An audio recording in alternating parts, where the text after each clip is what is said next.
जैसा कि हम सभी जानते हैं कि शनिदेव को न्याय का देवता कहा जाता है।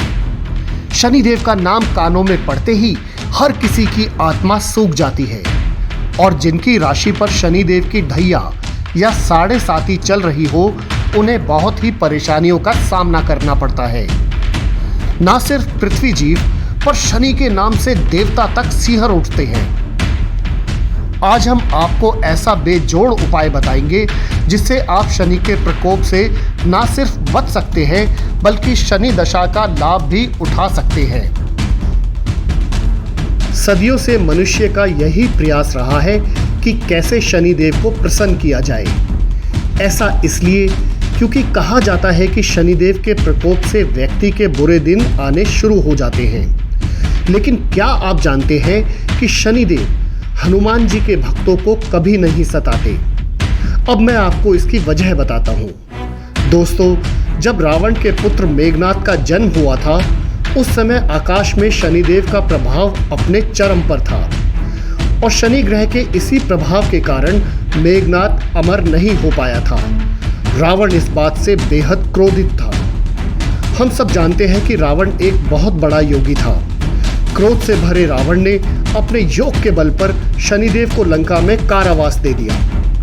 त्रेता युग में जब हनुमान जी मां सीता को श्री राम के द्वारा भेजी हुई अंगूठी देने के लिए लंका गए, तो उन्होंने वहां शनिदेव जी को एक बंधक के रूप में देखा। हनुमान जी ने उन्हें वहां देखकर आश्चर्यचकित होकर पूछा कि आपको किसने बंधक बनाया है?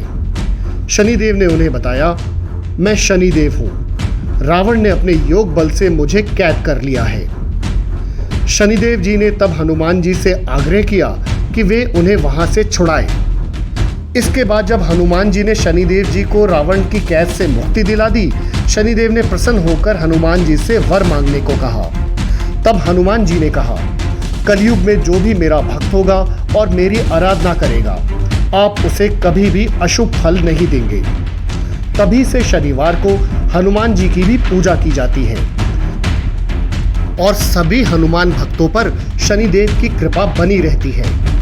कहते हैं लंका से प्रस्थान करते समय शनिदेव ने लंका नगरी की तरफ अपनी वक्र दृष्टि डाली थी, जिसके प्रभाव से रावण और उसके पूरे कुल का अंत में नाश हो गया।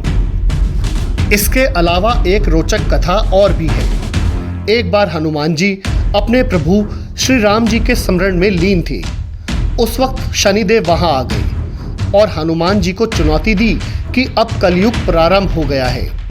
इस युग में आपका शरीर दुर्बल है और मेरा शरीर बलवान, और मैं अब आपके शरीर पर साढ़े साती बनकर आ रहा हूँ। शनिदेव को बिल्कुल भी एहसास नहीं था कि हनुमान जी प्रभु राम के परम भक्त हैं और उनका कोई बाल भी बांका नहीं कर सकता। इसीलिए उनके शरीर पर किसी भी दशा का कोई भी प्रभाव नहीं पड़ सकता। हनुमान जी ने शनिदेव जी को समझाया, आप मुझे मेरे प्रभु श्री राम का स्मरण करने दें। मेरे शरीर और मेरी आत्मा पर मेरे प्रभु श्री राम के अलावा और कोई नहीं आ सकता। मेरे शरीर और मेरी आत्मा पर प्रभु श्री राम का ही वास है। मगर शनिदेव कहाँ मानने वाले थे।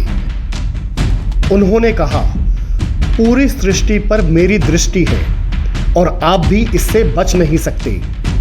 जब शनिदेव नहीं माने तो हनुमान जी ने शनिदेव से पूछा, आप मेरे शरीर पर कहाँ बैठना चाहते हैं? तब शनिदेव ने बहुत ही घमंड के साथ कहा कि पहले 2.5 वर्ष मैं मस्तिष्क पर बैठकर बुद्धि को विचलित करता हूँ।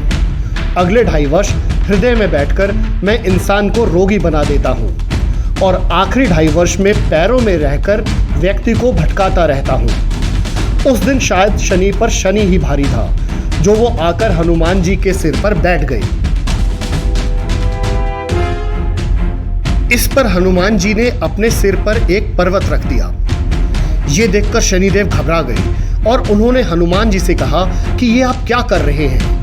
हनुमान जी ने जवाब दिया कि मुझे मेरे सिर में खुजली हो रही है और उसे मिटाने के लिए मैंने सिर पर एक पत्थर रखा है, पर इससे आराम नहीं मिल रहा है, तो सिर पर एक पर्वत और रख लेता हूँ।